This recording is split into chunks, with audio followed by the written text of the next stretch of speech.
J'ai toujours dit que c'est comparable au marquage du bétail.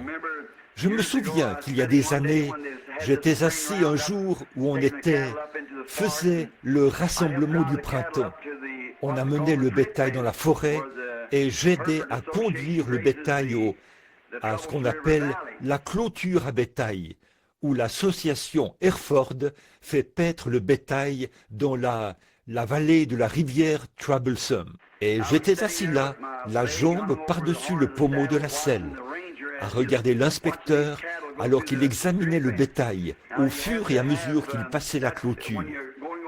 Là, vous devez avoir, c'est que pour pouvoir être admis sur les terres du gouvernement, il faut être capable de produire 1 tonne de foin par tête de vache que l'on veut faire paître dans ce pâturage-là. Et si chaque ranch produit une certaine quantité de foin, cela correspondra à une certaine quantité de bêtes qui peuvent y paître. Ainsi, le bétail qui passait par là portait différentes marques.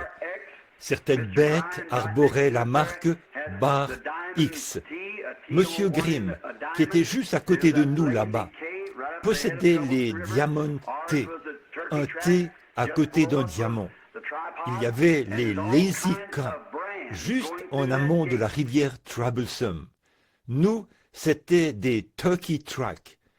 Juste en dessous de nous, c'était des Tripods. Toutes sortes de marques passaient par cette porte.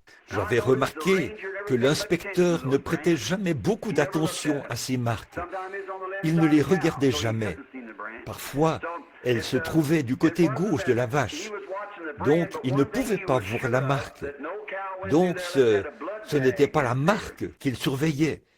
Mais il y a une chose qu'il vérifiait vraiment, c'est qu'aucune vache ne puisse passer là-bas à moins d'avoir une étiquette du sang à l'oreille. Il fallait que ce soit une Hereford, pur sang. Sinon, elle ne pouvait pas accéder à cette forêt. La marque ne comptait pas tant, mais c'était l'étiquette du sang.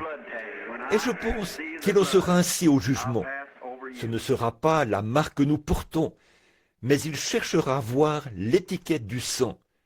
Quand je verrai le sang, je passerai par-dessus.